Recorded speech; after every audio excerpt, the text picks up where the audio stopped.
Good morning, everybody. We're all good turnout after the big pub last night. Who all attended the pub crawl?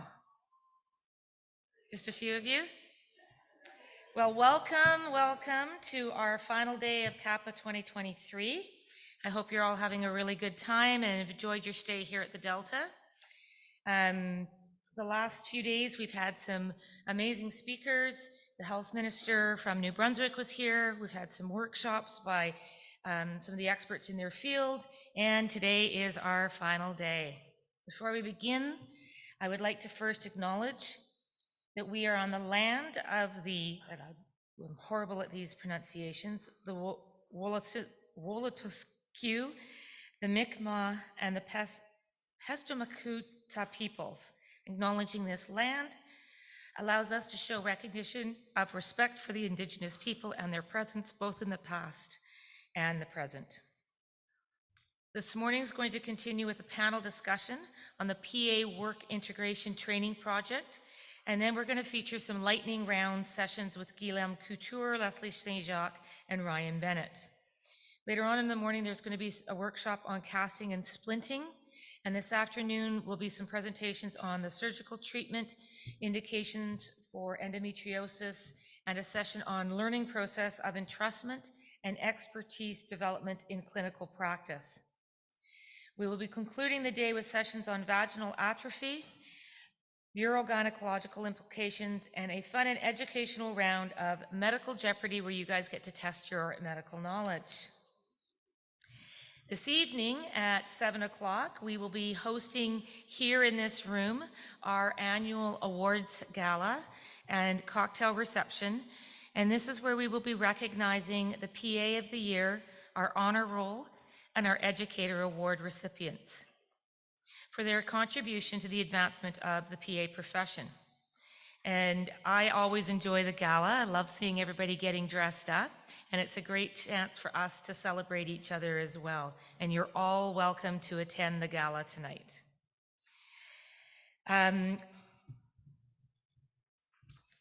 We are going to move on into our first presentation of the morning.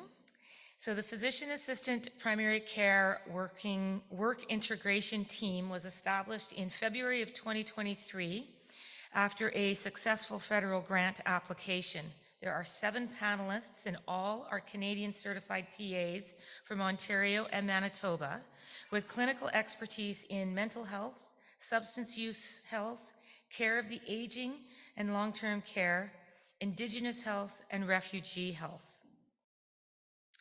Drew Gold is works in mental health in a family medicine PA from Sudbury, Ontario. Sarah Flanagan is refugee health PA in Kitchener, Ontario.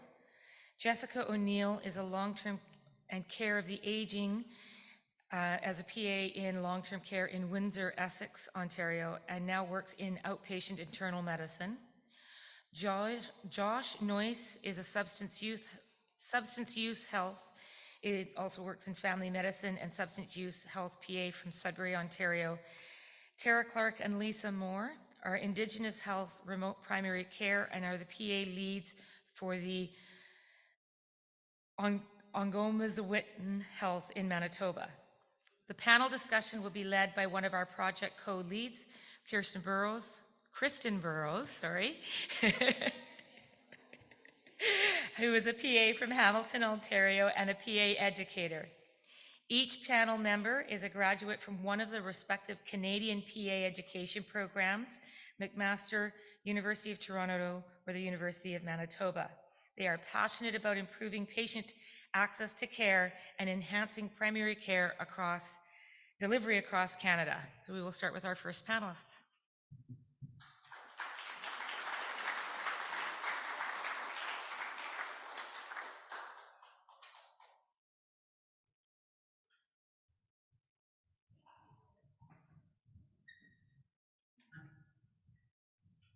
Thanks, Kirsten. The name mistake is very understandable. We have a lot of overlap. Good morning, everybody. Thank you for being here. I realize the lottery in a conference is not being the first session after a pub crawl, so I appreciate that you're all here. We're really excited to present this project. We've had a very tight timeline, so we're going to walk through. I'll introduce the panel, and then please at any point come forward with any of your questions. As you know in the conference outline, really our objective today is to explore the development process and how we've developed e-modules for PAs by PAs in critical areas to address primary care delivery gaps in underserved communities in Canada. We hope today to just provide a quick overview of some of the content in the e-modules and show the variation that has been included and where it may be applicable to other Canadian clinical settings.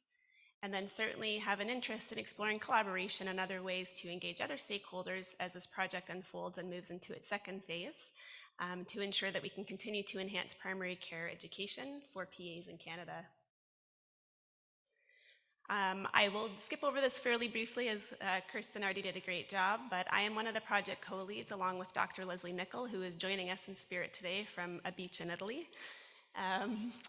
Leslie and I have been very fortunate to work with a fantastic group of individuals since February of this year, including Drew Gould, Josh Noyce, Sarah Flanagan, Jess Malash, as well as Anthony, who is not here but is part of the Substance Youth Health module. And we are joined today online by Tara Clark and Lisa Moore from Manitoba. I also need to say a huge thank you to Jana Lazar, who has been our education curriculum lead and kept us all on track with many tasks over the last few months. Nikki Bajour, who is also our research and curriculum assistant, our project admin, Julie Yee, and a huge thank you to CAPA, who are our partners in this project, certainly to Patrick and to Sandra. It's been a lot of email, a lot of volume, a lot of barriers we would not have guessed, but we are slowly getting there. So just in terms of the project background, obviously the primary care crisis is no brand new news to anybody. Early in 2022, the Canadian government, federal government, announced the Sectorial Workforce Solutions Program, which provides grant funding for various initiatives in Canada. The Foundation for Advancing Family Medicine, in partnership with the Canadian Health Workforce Network and CFPC, the College of Family Physicians of Canada, applied for funding and were successful in getting a $45.3 million grant to support the transformation of primary care in Canada. Through this, they formed Team Primary Care, and as one of the sub-partners, we were very fortunate as one of only 20 partners to have our project application funded as well. So this is huge for PAs. This is a over $1 million research grant, which is huge, a really big, first time really in Canada that we've had this level of buy-in. And again, in partnership with CAPA, we've been able to carry this forward. So what have we done? Over the last few months, we really wanted to target 5 key areas: mental health, substance use health, refugee health, long-term care and care of the aging adult, as well as Indigenous health. So through that, we've developed 5 e-modules to each of the specific domains, and we are supporting work-integrated training across all of these settings in as many provinces as we can. And again, the goal is to really help enhance PA skill sets in these underserved communities across Canada. So the objectives of these modules are designed for PAs by PAs. It's really tailored for Canadian PAs to enhance their expertise or to complement their existing practice if they are already in primary care, or to help boost the skill set of new grads in these 5 areas. The emphasis is on collaborative and team-based primary care. All the modules do cover essential medical practice and essential practice concepts within the primary care model, but I think where a lot of the strength comes is through emphasizing more just the medical management. So the skills, the competencies, knowledge, and attitudes required to work within each of these underserved populations. Some of the neat highlights, I think, is our opportunity within these modules to draw on interprofessional opportunities for collaboration. We've included both provider and patient psychological health, safety, and wellness as integrated into the e-modules. Certainly focused on elements of equity, diversity, inclusion, and accessibility. And obviously, it's Canada, we're quite spread out, so both considering how any of these populations or communities are served, both in our rural and urban settings in Canada, and even remote. So I'm going to hand over now to Drew to take over into the next part. Hi, everybody. So I was tasked to try and explain this instructional design strategy that we followed in creation of these modules. I really big shout out again to Dr. Yana Lazor, our educational consultant, to really hold us to using this type of a model in creating this content. I have some instructional design history with the University of Toronto in teaching 2 classes, but I can admit, and maybe some of you in the audience, that when tasked to create a course, you're quick to look at new and trusted resources, throw together some content, and then when you're happy with that, make some learning objectives from it and make sure everything kind of makes sense. Launch it within a week. That's traditionally been the way that it worked for myself. This was a completely different approach to creating curriculum. For myself, and I think I can speak along with my colleagues up here, where we really, and Yana forced us to sit in that, what does the learner know? Get to learn, what a physician assistant that newly graduated or one that has a little bit of experience, what do they know in this particular area from their curriculum or from their work setting? And then explore with this instructional problem kind of creation, what do they need to know in order to enhance their skills in said area. From there, we could then look into what learning objectives we could create based on what they need to know, and then go into content sequencing. So that's just an instructional design strategy that Yana used in one of her PhDs. And that top right kind of component in there is where we actually sat for probably at least 2 months at the beginning of this. We started, as was the person who introduced us said, in February, and with the launch date of September, sitting for 2 months, February and March, before we even really started making the content was a little bit stressful to me. But with trusting the process and creating this, it really made a enriched module process for all of us, and we hope our learners. So we just wanted to kind of highlight there that we kind of used a different approach to create this. The next kind of slide here, we again acknowledge this educational consultant, Dr. Yana Lazor, the task analysis, course and lesson, objective development, and actually making the content. And then the selection of the technology to actually facilitate all of this was, we found this Articulate Rise and Reach 360 software that is used quite commonly now in some online instructional design creation. And I was really floored by how interactive this in particular, this software enabled our content to become. So now to my particular module. So I was responsible for the mental health curriculum. Why me for that? In pre-PA life, I did a master's in clinical psychology. Although that's not psychiatry, it gave me a good understanding of diagnosing and understanding different mental illnesses, as well as a lot of the non-pharmacological management of those conditions. When creating, what the module would become, I ended up with 9 courses in my module, starting with kind of seeing what could a primary care PA do with enhanced mental health training. What would this look like? What kind of resources would they need? And then painstakingly, we decided which disorders to focus on here. You'll notice it's not a comprehensive list, but at some point we had to decide what to include and exclude. And those next 7 courses each had 2 major disorder topics that we would focus on, all with a interactive case that played throughout the course, so that as new information was given, we applied it to the case. Lastly, the health communication tool section was an opportunity to enhance PA skills in motivational interviewing, as well as suicide prevention, risk assessment, and management, and consent and capacity as it relates to mental health. And finally ended on a positive note with an area for physician assistant wellness, and how to cope with seeing patients of this particular kind of module.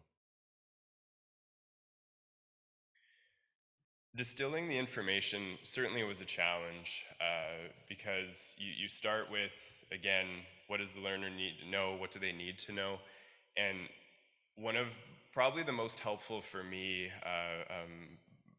pieces that I discovered in creating this module was, in an attempt to not reinvent the wheel if something already existed to enhance PA skills and mental health. There's such a standard in the US called the Certificate of Added Qualification, or the CAQ.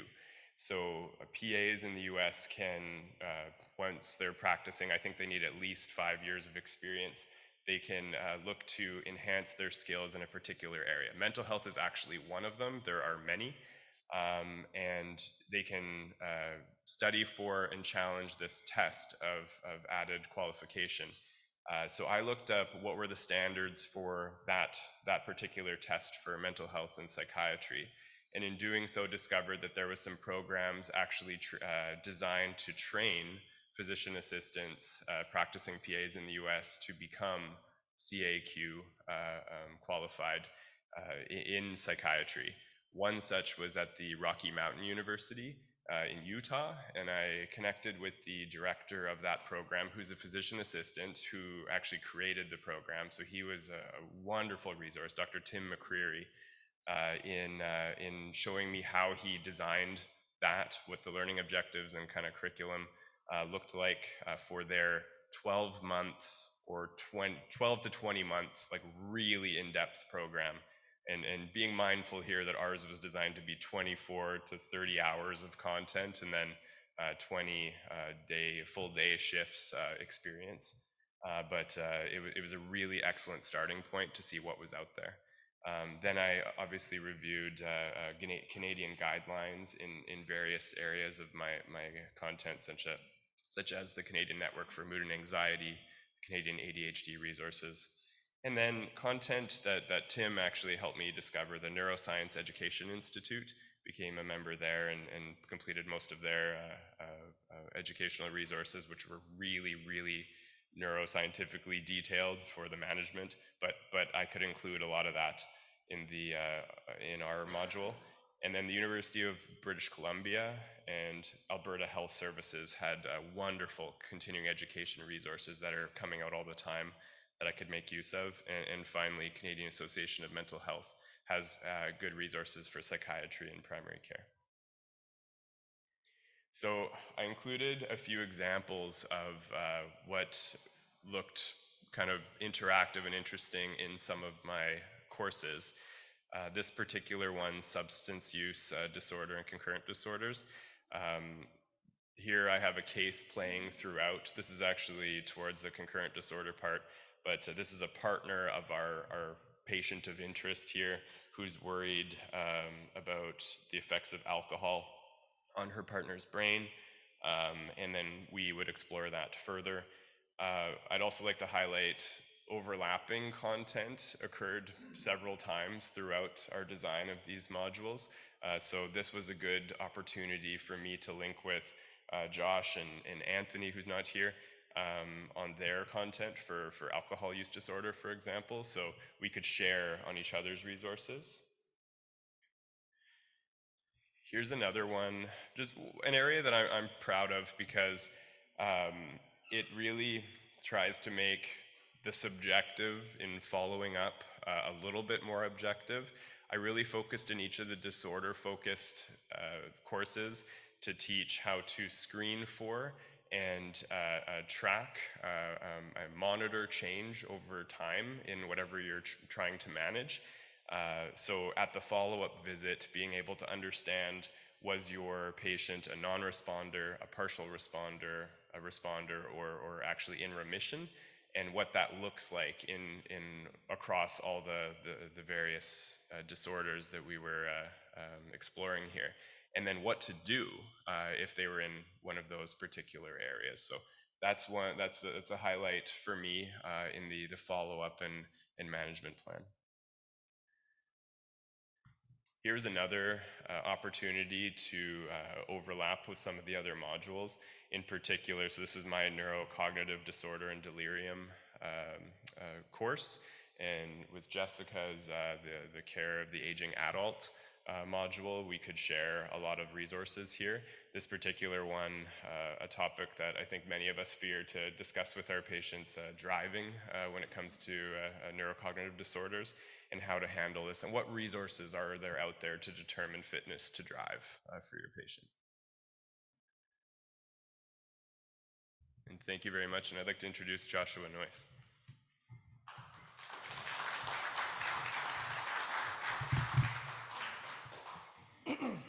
Thank you, everyone. Thanks, Drew, for the introduction. My name's Josh Noyce. Just to give some background about why I was chosen for this project. I've been a PA for about 10 years, graduated from University of Toronto Consortium program. I've been practicing in family medicine with substance use health tied into it. My first supervising physician was, he practiced obstetrics, and he did high-risk obstetrics. Typically, we had substance use health patients that were pregnant, and we'd follow them. We did methadone Suboxone program, as well as a walk-in clinic that was open to walk-in substance use as well. So that was why I was chosen, and I'm going to talk a little bit about our project. It was myself and Anthony, who is not here, unfortunately. Our module was substance use health.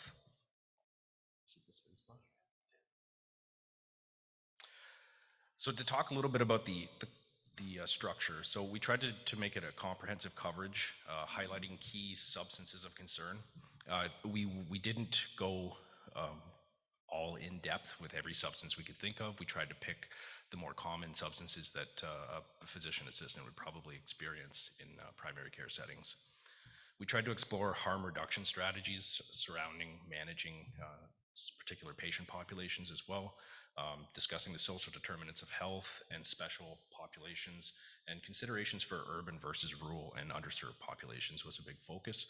Myself, I was considered the rural health substance use PA, and my partner Anthony was considered the rural substance use health PA, just based on our geographic locations. I'm located in Sudbury, Ontario, and Anthony is located in Ottawa.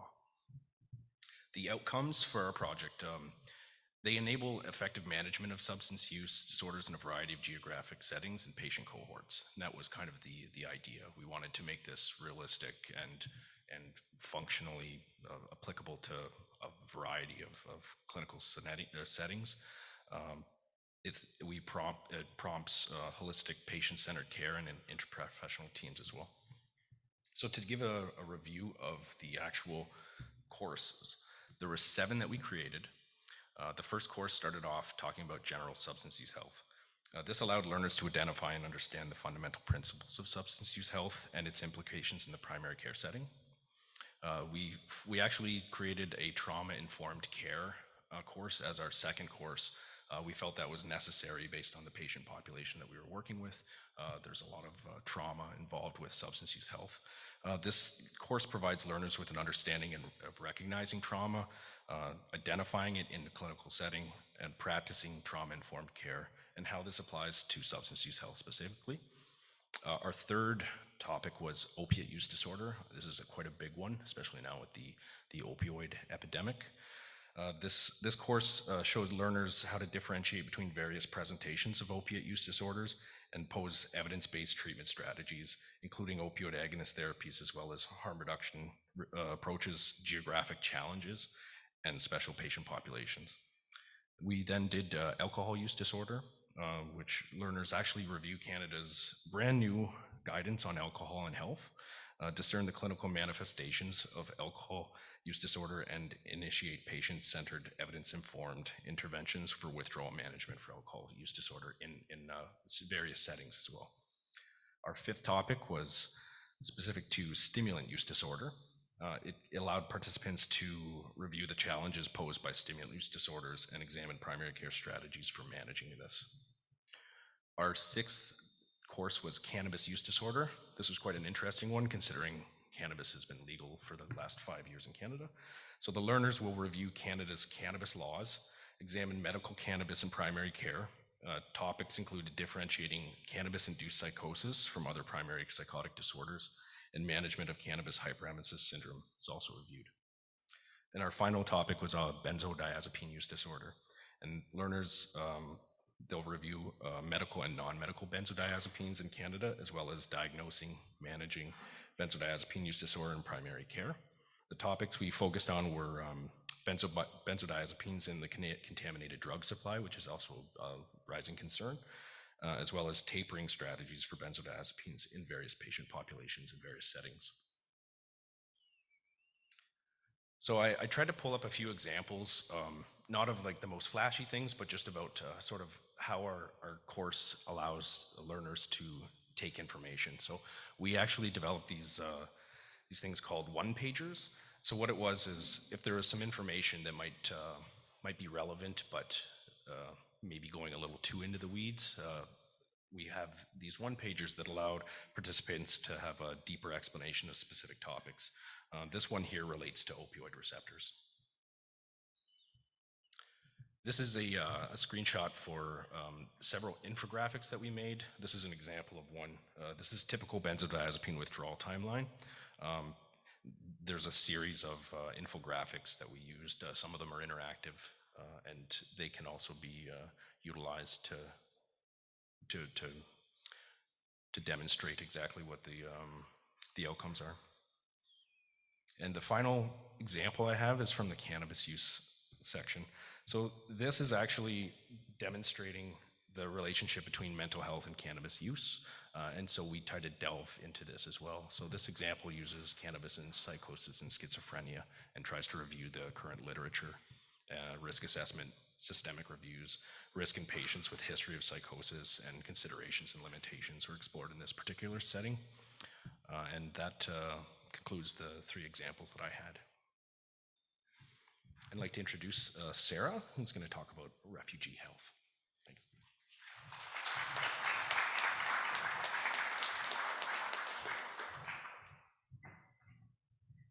Good morning, everyone. So I'm Sarah Flanagan, and just a little bit of a background as to why I ended up with the refugee health module. I am a graduate of the PA Consortium program, primarily based at the University of Toronto in 2016.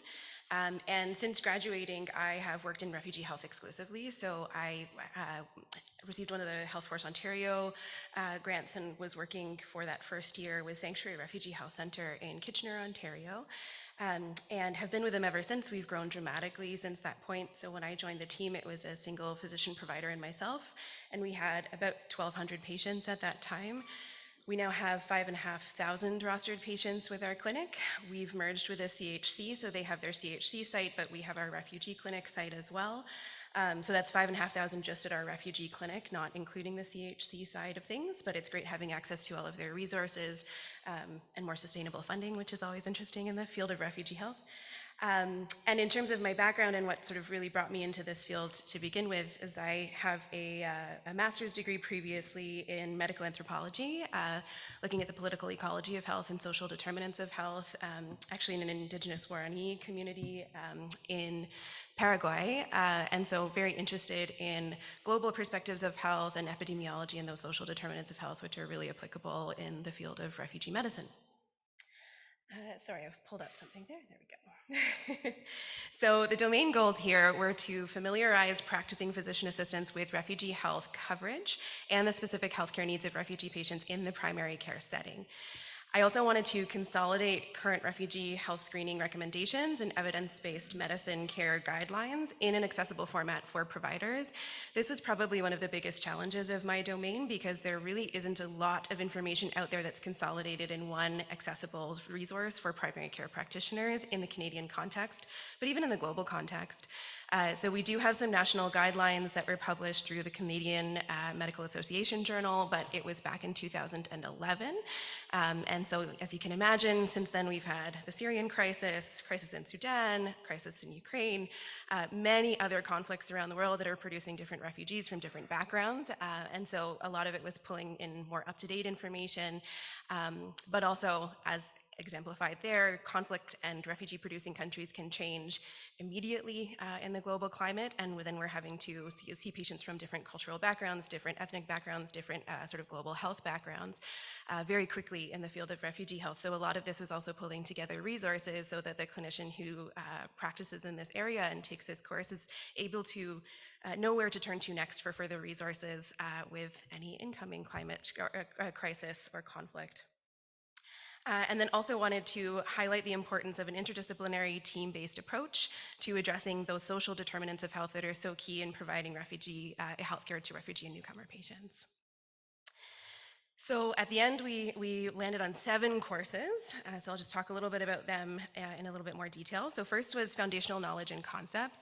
I felt that this is really important to go into international law, the actual definitions of refugees, different pathways to refugee status in Canada, and then also acknowledging that we do see a lot of patients in this area who come from refugee-like backgrounds but may not have status or coverage, and how do you navigate those complex care situations when you don't have anything that you can bill to or access to a lot of the allied health resources that our other patients would have.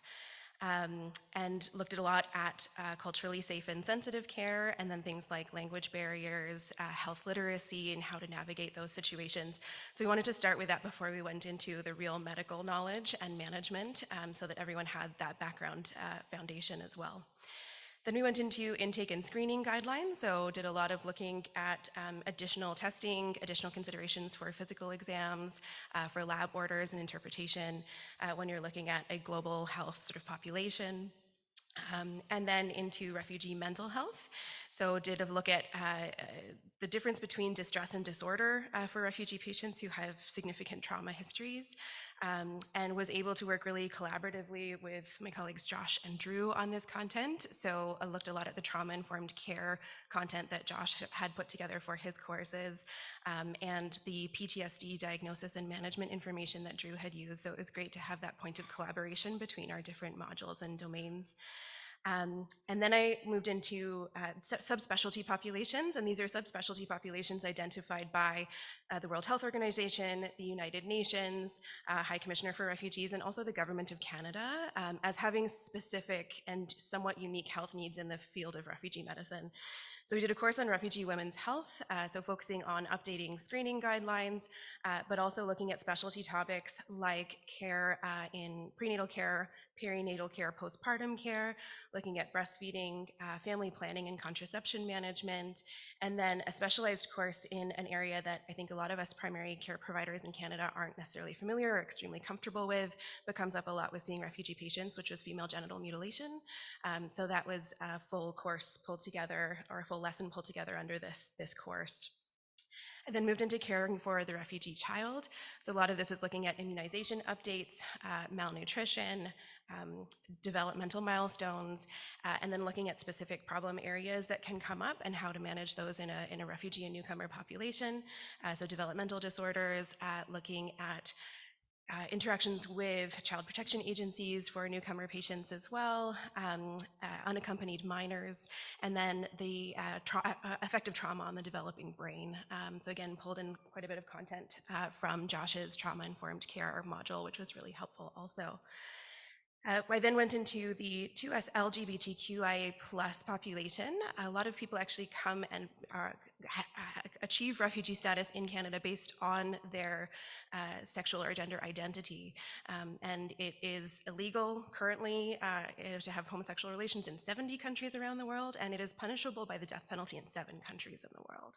So this is actually a rather large area of claiming refugee status for certain patients, and they do have some specific primary healthcare needs, as well as mental health care needs arriving in Canada from those circumstances. So had a dedicated course to that patient population. And ended with caring with confidence. So this was really looking at the PA role in the area of refugee medicine, connecting all of these competencies with the EPA-PA framework that has been put together, and ended with the cost of caring module. So this is looking at provider burnout, vicarious trauma, secondary traumatic stress, but also looking at building capacity, vicarious resilience, and provider sort of wellness and self-care. So this module was also translated into Drew's content as well, which was, again, great to have a lot of these points of collaboration. A few examples of how we translated this information. I know this is a busy slide, so I'll kind of outline here. This was from my second course on screening guidelines. So I used a lot of these accordions where we introduced what you were screening for, and then had these drop-down bars for who to screen, how to make your diagnosis, presentation and complications, and treatment or management plans. And so it was an interactive way where there was sort of clicking and going through the content for the learner, but it was able to sort of structure it so it was unified throughout the whole chapter for all of these different conditions you're screening for. So the first one on your left-hand side, G6PD deficiency, you can kind of see the accordion. You can also see an example of an embedded PDF resource. So again, if you wanted to do a deeper dive, that wasn't necessarily required for the content we were presenting, but was more information for the learner, they can download and keep this resource. And then on the next graphic there, you can see what it looks like when you click the drop downs and are able to go through some of that information a little bit in more detail. I also used a lot of embedded videos, which was really great, and there were 3 ways that we were able to use this, so I have the different examples. One was a linked external video, so this was embedded within the module. It didn't open up a pop-up window or have any of those potential barriers, and so I was able to link a lot of videos from, for example, the UNHCR, the WHO, when talking about specific conditions or concerns with this patient population. We were also able to record ourselves sort of giving a PowerPoint presentation on certain topics where it was nice to have that interactivity and that sort of oral presentation with some slides. So we created some original PowerPoint presentations and were able to embed those videos in the module. And then the lovely human that you see in the bottom corner there is Lila Weaver. She is the social worker and therapist at my clinic. And she, in the final module, walked the provider through a sort of self-care sequence. It was like a grounding technique to use in between, that's very, very quick, but effective to use in between sort of challenging patients when you're dealing with this kind of trauma and population. And she did a wonderful job, and we were able to embed that video there. I also used a lot of process functions just to go over it quickly. So we had horizontal and vertical process. So vertical process is the first example there, and it was great for things like timelines, do this next. So looking at sequencing without it just being a list that people would gloss over and not really absorb that information from quite so easily. And the second example is of a horizontal process. So again, a step-based approach where the learner could kind of click through, okay, what do I consider next? What's the next step?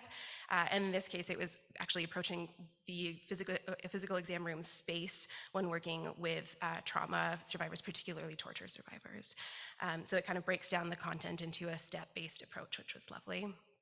And all of us use knowledge checks throughout our modules, and there are lots of different ways that we can incorporate that. So there was the sort of basic true and false or multiple choice. We had select all that apply. There were some really interesting interactive matching knowledge checks as well that we were able to use. And so what I did for mine was I had some basic knowledge checks, but at the very beginning of my module, I had introduced a newcomer refugee family that the PA was responsible for. And as we went through all of these different modules, so the women's health, mental health, children's health, all of this, then we used examples from that family as a case at the beginning of each of those courses and had some knowledge checks based on the actual patient. So it made it a little bit more interactive and real for the learner going through. And now I would like to introduce my colleague Jessica for long-term care and care of the aging adult.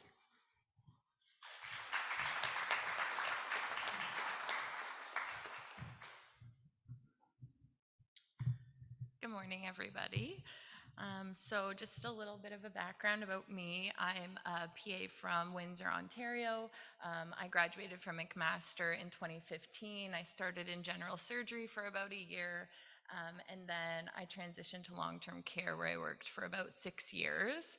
And then I just had a transition into outpatient internal medicine about 6 months ago. Um, Caring for older adults is something that is very close to my heart. I had a personal experience as a child. My grandmother was in long-term care after suffering from a brain aneurysm, and she lived there for 21 years. My sister and I both are in care, well, took a liking to caring for older adults.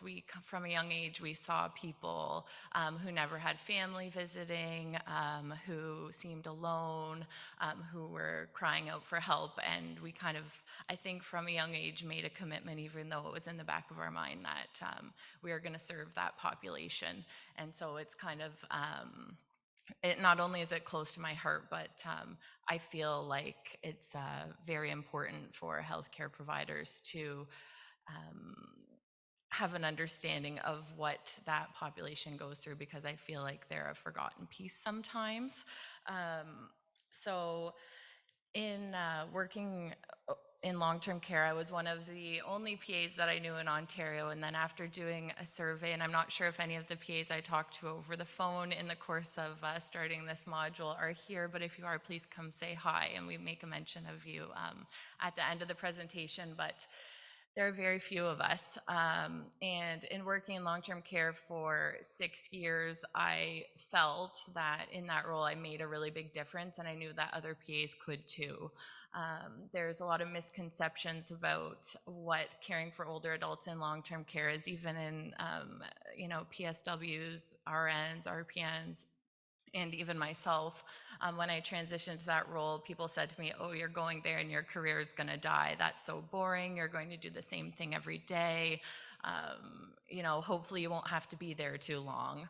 And I'm here to say that couldn't be further from the truth. It is a very rewarding career. It's very challenging. The days are always different.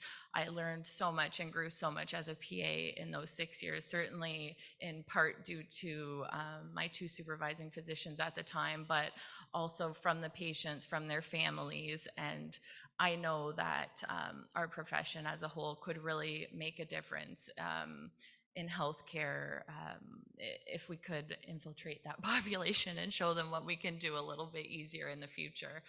And like it was mentioned earlier, the healthcare crisis in Canada, certainly COVID brought a lot of light and heat to the long-term care community, but it's been in a crisis for a very long time. So hopefully it will continue to stay in hot water, and some changes will come forward that will involve us as part of the solution. So when making my goals for the project, or for my module, sorry, again, being a PA that was new to long-term care and not having anyone, to pave the way for me, there were a lot of things I went in there and I hadn't been exposed to them. I didn't know. So I took a lens of, what would I have liked to know before I started working in long-term care, and what's the meat and potatoes, and what does somebody who's going to be like me or who's going to take a role like I did need to know to feel confident and feel like they're equipped to do a good job. So I also wanted them to know what they were going to be getting into when they went into long-term care, because although it's rewarding, it is challenging, and there are lots of things that if you're a new PA, you may not think you're going to come up against, depending on the facility you're working in. There could be unions and there could be a bit of resistance. But how to navigate that in a professional, calm way, I thought was also important. And then also, I'm talking a lot about long-term care, but in general, caring for older adults in primary care that, are young and don't have as many comorbidities or at the beginning of their transitional stage in life. Caring for them is also discussed in this module for the primary care PA that's not within long-term care. So it's not a focused module just for PAs who are going to be working in long-term care, but there is a big focus on that. And then translating the information in a way that a PA is going to remember, in a way that they could reference it back in the future, and in a way that is not information overloading, as Drew said. Our tradition, we were really challenged in terms of how we traditionally receive information, being professional students, as some of us are, just to take content and just do an information dump, as Jana referred to it as, and instead of taking that approach to really sit with it and think about ways that we can engage the learner and give them information they want and that they can keep for a long time in their brain. And then, of course, coming from this project, there were a lot of future goals. I have, obviously, as most of us do, have friends in other professions. Specifically, one of my best friends is a respiratory therapist, and I was trying to get some feedback on the information, and she said, wow, like this information, it would really be good for respiratory therapists who deliver oxygen therapy to know about the dynamics between families, and what conditions you're treating, and how it is in long-term care.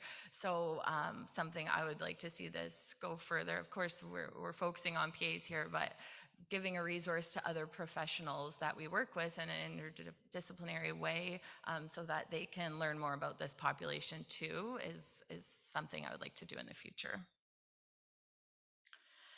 So within this program, or within this module, we start out with foundations in caring for older adults. So what does accessing healthcare look like for an older adult?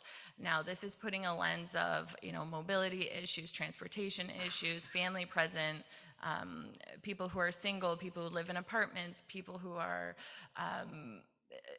on a tight financial budget, having all of these considerations when we are planning for testing, planning for active management, and then also what are their goals of care. I think we often lose sight of what is it that the patient actually wants to do with their health, and respecting that. If we just go by guidelines and go by the next step in management of COPD is that we put you on these inhalers and we put you on prednisone, and maybe we send you to a respirologist and you get pulmonary function tests, and for example, that might be something they don't want, and it's our job to explore that with them, educate these patients, and then give them the right to choose.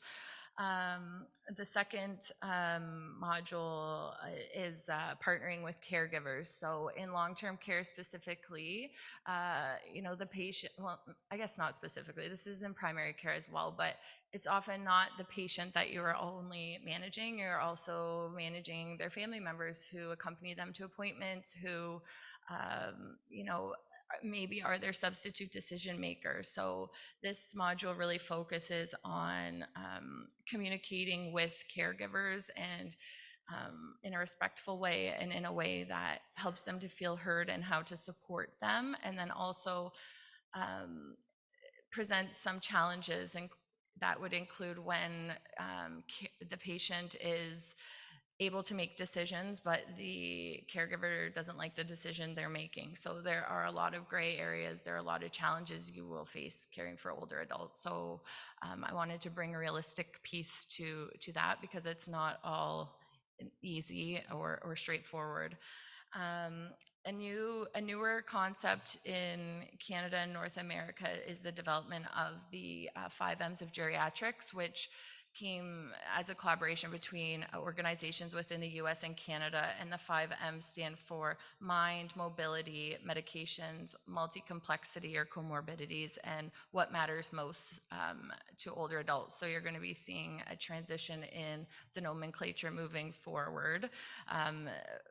I would expect in, medical education. And then geriatric syndromes split into two. This is the real meat and potatoes of what I would do on a daily basis. And again, selecting what to include here was challenging, and this is certainly not exhaustive, but keeping in mind that all PAs have an education, that a solid foundation in physiology, anatomy, pathophysiology, and disease processes, focusing on the ones that maybe didn't get as much attention or get that we didn't dive so deep into in our training is what I focused on here. So that would include dementia, behavior and psychological symptoms of dementia, delirium, depression, falls, pressure injuries, incontinence, and sleep disorders. And then finally, fundamentals of palliative care. I did have, when I was a student, I did participate in a series that was offered through the medical school for palliation, and I was a hospice volunteer, but I know that's not something everybody's comfortable with, and people don't necessarily have a lot of exposure to that. So I thought that was important because you are caring for people at the end of their life, and it is a privilege for you to be able to do that. And that is going to be like caring for older adults. We all humanity. There is an end to our lives, so we need to know how to provide good palliative care and educate the people around us on what the people we're working with who may not have a good understanding either of what we're doing and why palliative care matters and what symptoms to watch for, because that was a big piece in long-term care for me. Was there was a lot of we could have done a better job as a whole in really beefing up the palliative care abilities of our staff. So some sorry. Thank you. Infographics are one of the highlights of my module, and this is just an example the learner can click on. I'm a visual learner, so I integrated this a lot throughout my module. I included at the bottom, you can't read, but there's a lot of green text boxes for that include tips for patient and family education. So how would you translate these diagnoses to families? And addition of PA advice and anecdotes that you would see in the field in terms of, for this one, it's medications. In other cases, it would be, delivering a diagnosis. And then flashcards with wound staging to really challenge the learners and also show them a bit of reality of what they may see when they're in the field. And now I'm going to introduce Tara and Lisa Moore, who are virtual there, so they can talk about their e-module on Indigenous health.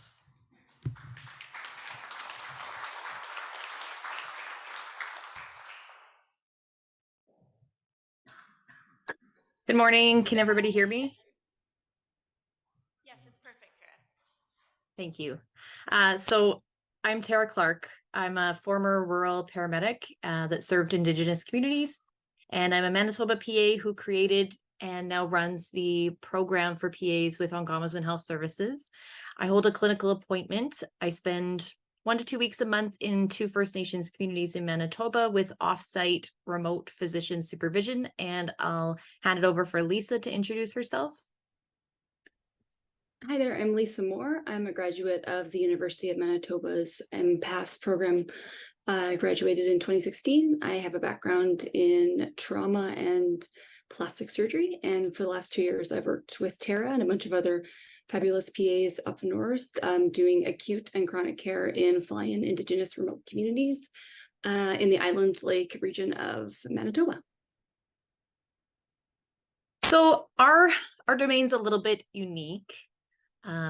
If you think of where you amassed the best learning in your clinical careers, it was probably those in-person, experiential, really like visceral moments that stuck with you. I think learning medicine is hard enough, but learning remote medicine is nearly impossible without that context and that experiential component. It's not really something you can be prepared for by reading about it in stuff.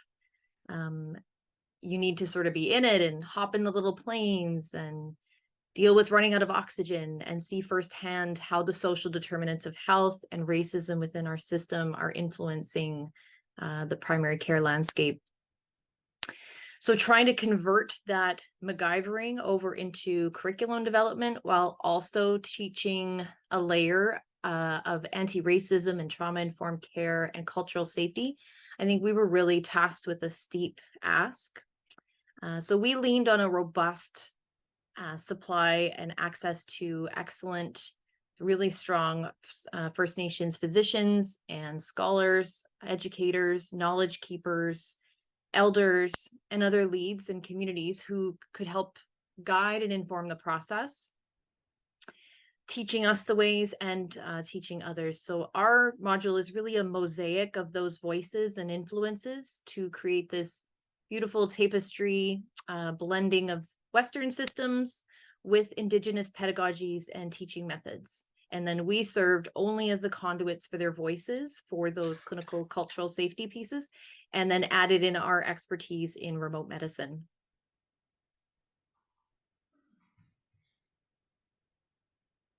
So our curriculum, this is kind of a snapshot of part one, I guess. We have a total of 8 courses, plus a primer on Indigenous health from the Queen's University. That the first 3 courses are focused on understanding, respecting, and being a culturally safe person and clinician. We then get into sort of the logistical and tactical, practical kind of aspects of how to do Northern medicine within an Indigenous health setting. And then we got into, sorry, I don't know these slides, so I'm kind of winging it. I don't know what's coming up, and it's a little bit different than what I prepared. So we're just going to go with it. Sarah, if I can redirect you, this was just to discuss, I think they ended up flipped. This was just your approach to how you develop the module, just the different components that pulled together before you describe your topics.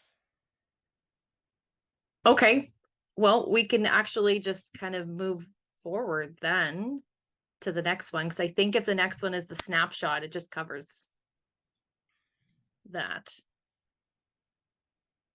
Okay, sorry, these are not the same ones that I have, but either way, I know that we have 3 heavy clinical courses that are the meat and potatoes of medicine, where we focus on a lot of the topics in primary care that you'll encounter, but also the topics that disproportionately affect Indigenous communities. And then we complete the learner's journey by answering the existential question of why this matters. We witness the story and the legacy of this here is Theodore Fontaine, who's a prolific Indigenous man, in a series of interviews with his widow, in order to help learners understand that this really runs deeper than just reading about a topic on a screen. This content and this whole industry, really, it helps both heal and hurt real people. And we hope that this helps learners understand why cultural safety in medicine matters. And then we finished off on a really positive, fun opportunity for learners to get a sense of what a week in the life of a Northern and remote PA kind of looks like. We did a little short docu-story that recounts a week that we each did in a Northern community, and kind of take the learner along with us with a series of pictures and videos and little clips of flying and landing on the water and things like that. If you could advance and we'll find out what's next. Okay, so some unique twists on a traditional e-module is that we had over a dozen experts really lend their voices and steer the ship where it needed to go and shape it, and gave it a mechanism to be captured. We were very transparent from the start and gave our disclaimers and expressed our limitations. It was very clear that we know our place, and we know what we can speak to and also what we couldn't speak to. We also explored 3 different practice settings so that learners could understand that this is a very, very broad topic, and what you might do in an urban setting might look completely different than how you would approach a similar entrance complaint or a similar presentation if you're working in a very remote, underserved community. And then the whole course was framed throughout using the Indigenous pedagogies or ways of knowing or ways of teaching, pardon me, as well as ways of learning and knowing. So along the way, we really asked learners questions of the heart. It was really important that we spent some time trying to think about how to get people to change their mindsets and have things stick with them, to be more open and more mindful. The whole course is bookended or hugged by engaging with or learning how to engage with Indigenous elders, and whether they're local or remote, in order to facilitate the experience and have those teachings to essentially narrate a story from beginning to end. So we think our module is kind of this interesting blend of art and science, and it speaks to like a real human experience. So most importantly, we're just trying to get people a leg up before heading into Indigenous health practices. I know that for myself, I've been in medicine 22 years, and I still run into really big challenges that no course, no academic program will ever prepare me for. And how do we teach people this in a 24 to 30-hour course? And how do you impact people to facilitate growth? So we wanted people to be able to connect with and be touched to inspire that change, so we can all be more culturally safe and aware of our biases and be able to feel more confident and competent in practicing trauma-informed care and offer our Indigenous patients a better experience within the healthcare system. I don't know what's next. Oh, interesting. Okay. So these were some of the highlights of some of the stuff I was mentioning, just that Morgan Fontaine is Theodore Fontaine's wife, and we did a series of interviews that told 8 mini stories about his life and his experiences with residential schools and how that impacted him, and then his journey throughout the healthcare system up until and including his death. So we leaned on his life to impact people and have that construct of where this information fits in and why it matters. And then we shared pictures and photos from our northern adventures so that there's a visual context for people as they're trying to conceptualize what a practice like this might look like. We also embedded a lot of videos and short clips that were really well done, that did a way better job than just a text, I think, in trying to instill that those memories in your mind to lean on. Probably one more slide. And then as part of that effort to cultivate meaningful internal change, we asked learners to get a journal, and we created a journal that they would answer periodic reflective questions that were integrated throughout all of the courses. Hoping that by doing some of that reflective exercise work, it would foster just, taking a pause and not just reading something on a screen and moving on to the next, that you kind of sit with it, respond to it, and I hope that helps our learners do something a little bit different. So I have some pictures of kind of what that looks like. And I think that's all I had. There are 12 more slides you didn't know. I'm just kidding, Tara. That was great. I have a really quick comment just to sort of augment what Tara was saying. I just want to let everybody know. So part of so we have definitely knit together a bunch of different resources and approaches, and we've asked all of our participants to go through a free online course called Indigenous Healthcare Education and Practice through the Queen's University, that was created I believe in collaboration with NOSM Medical School, and it's the result of a bunch of really good collaborations with Indigenous patients, students, and practitioners, and it's basically a response to the Truth and Reconciliation Commission's calls to action on healthcare. And basically, it's an absolutely fabulous online, very accessible, wonderful and I think like a very fulsome resource that anybody can go and take a look at. There's 7 different modules, and I would just encourage everybody, if you are interested in dipping your toe into this, or if you are already do practice in this area, and you're not aware of this resource, that it's something that we found really helpful. So I just kind of wanted to mention that. Thank you. So just overarching, as you can see, I will just give a huge kudos to our team, Tara, Lisa, Jess, Sarah, Josh, and Anthony, who's not here, as well as Drew. Like, a remarkable amount of work. These are individuals who work full-time as PAs and have families, and they've been able to mobilize all of this in a very short amount of time with many different considerations and stakeholder engagement. So very well done to each of you for pulling this forward. Really, these modules are there to try and enhance knowledge and skills training in these underserved areas. As you can see, deciding on the curriculum content, figuring out the outlines, how to come up with lesson objectives, it's time consuming, it takes a lot of detail, and it's a lot of resources to either pull together if there aren't existing resources, and a lot of resources try and narrow down if there's a lot of information. Certainly required a ton of engagement and interest and patience, and so many more qualities that you all brought to these roles.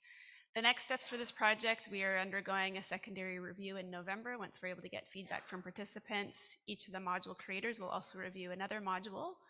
And then concurrently, while this is all underway, we have also started our work integrated training placement. So we have about 25 PAs that have started or will be starting their concurrent training across Manitoba, Ontario, and Alberta. Unfortunately, the other provinces, British Columbia, we had money for you and you didn't take our PAs. So slowly but surely, we were able to do some integration. So I'm going to turn it over now to the audience. If you have any questions regarding this or any points of discussion, please ask them.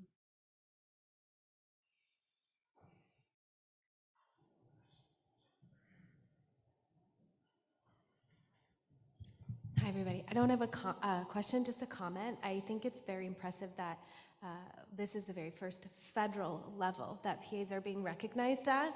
And I really have to applaud Kristen and Leslie, who's unfortunately not here with us today, for bringing forward this profession continuously. And now being at the federal level, I think this will bring some needed attention to our profession as well as continue our own education. So thank you. Well done.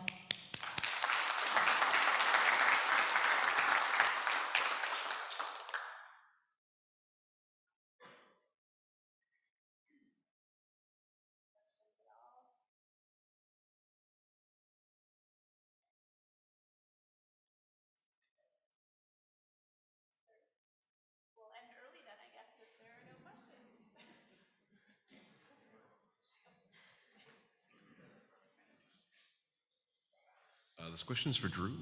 Nice to finally meet you, by the way. Dr. Holbrook says hello. My question is about your certificate of the, forgive me, I've forgotten the acronym. Thank you. What was the length of time and was there a cost to it? So I guess how long did it take you to complete and what was the cost? And thank you very much.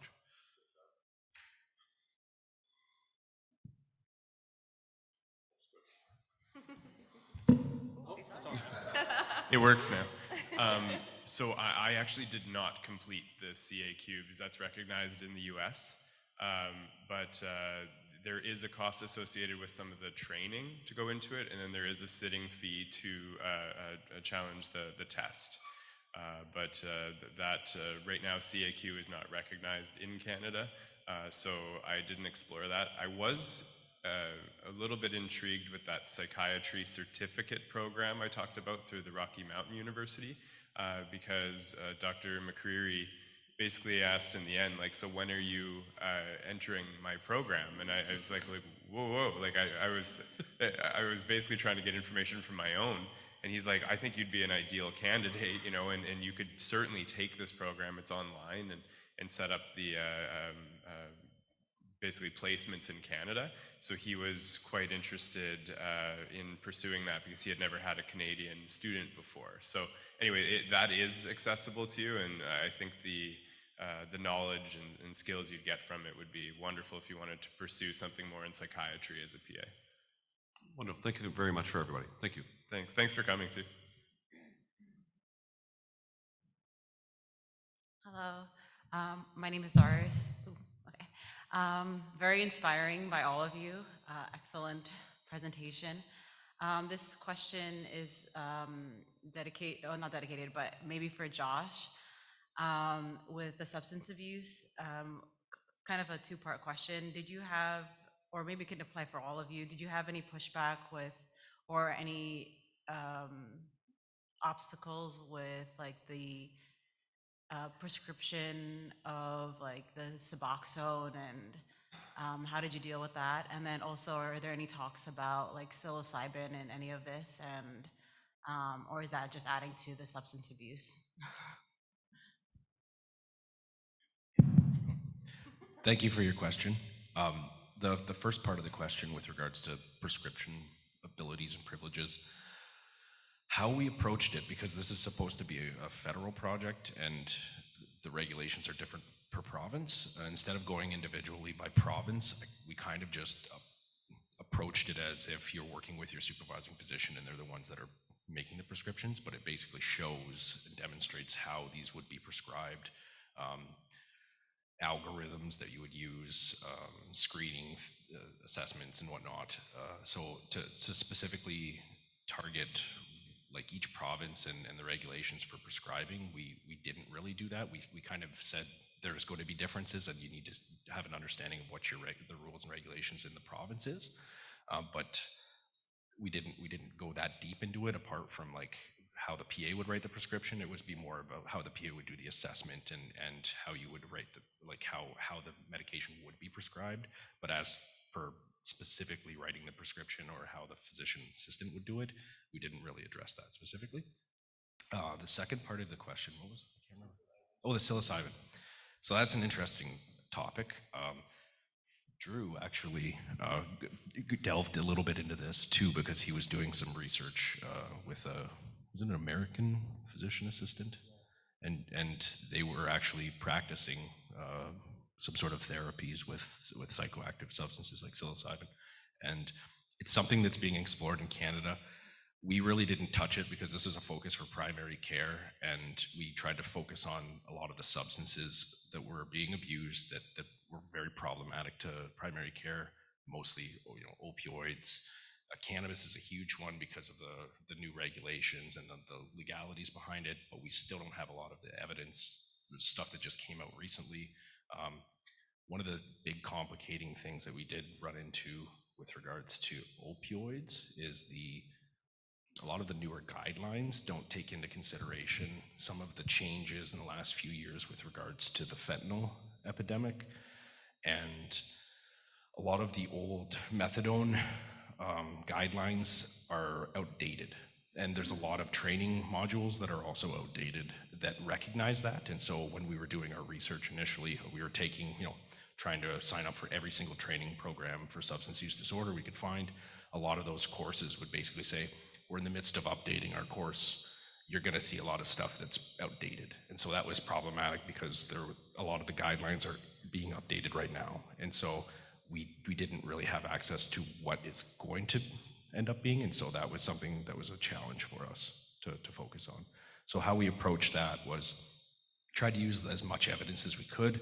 We did speak with some subject matter experts in the field and get some ideas as to how to present this, but also have caveats saying that this might change. And I think there was probably some idea of updating it down the road when we actually do have some concrete guidelines for that. So I hope I answered your question. Thank you. Add to that, Josh alluded to in our various modules, we would do a deeper dive. So the guidelines would take us so far. For example, the CANMAT guidelines, I don't know if you're familiar with that, but they do mention ketamine, for example, as a treatment analog for treatment-resistant depression. And the PA that Josh alluded to that I was talking to in the US, she does psychotherapy with ketamine, and she was talking to me about psilocybin being kind of that next step for that. I'm not aware of anywhere in Canada that does that yet, but I mentioned it's in the deeper dives because it is starting in the US, and ketamine is a focus that I added on there. But certainly if I'm going in the realm of primary care, PAs, what I expect them to do in Canada. It was more of a resource kind of thing to think about.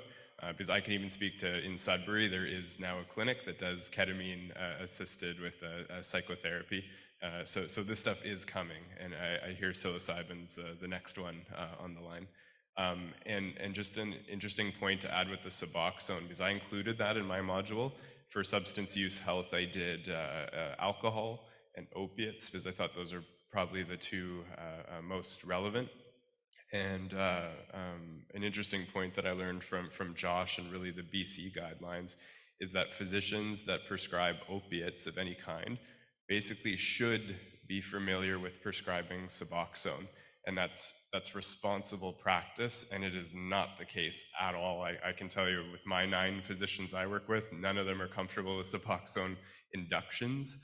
They might continue it and whatnot, but I think that that's an area, not that us as PAs have to take on because we can't prescribe it without our physicians, but to certainly encourage our prescribing physicians to gain some comfort with that, because the safety of it around the opioid crisis, it's important.